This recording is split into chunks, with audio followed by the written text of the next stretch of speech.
Samedi, c'était la journée de l'accessibilité. Des bénévoles ont sillonné l'île, testé les lieux publics en équipe avec des valides et des personnes handicapées. Le but n'est pas de montrer du doigt les mauvais élèves, mais plutôt d'encourager ceux qui pensent à ne laisser personne au bord du chemin. Reportage de Laura Lévy et Jean-Marc Vasco.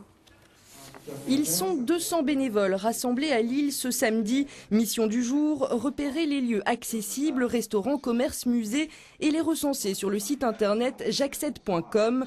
Une association créée par Damien en 2006. Son but, simplifier le quotidien des personnes à mobilité réduite. La mobilité réduite, aujourd'hui, ça représente un quart de la population française. Cette population rencontre des difficultés lors de leur déplacement quotidien, à cause d'un environnement inadapté, à cause du manque d'accessibilité.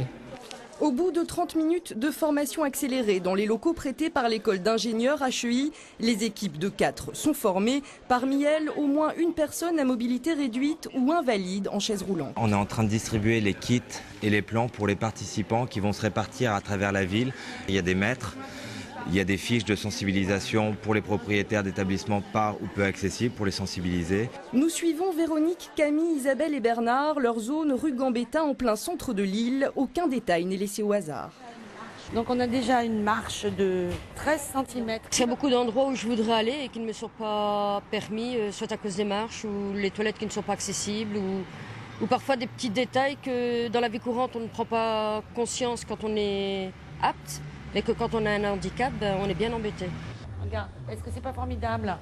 Ah là oui, c'est ça. Là, il n'y a aucun souci. Ah, oui. Étonnamment, le second lieu qui ressemble à un petit restaurant de quartier avec très peu de choses faites pour l'accessibilité vient de faire aménager des toilettes parfaitement accessibles. Alors c'est un petit peu spartiate et c'est pas un 4 étoiles, mais c'est possible.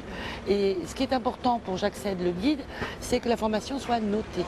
Ceux qui obtiennent une note supérieure à 5 sont donc répertoriés sur le site. Il ne s'agit pas de pointer du doigt les mauvais élèves, mais bien d'informer et de sensibiliser. L'association a déjà sillonné une trentaine de villes françaises.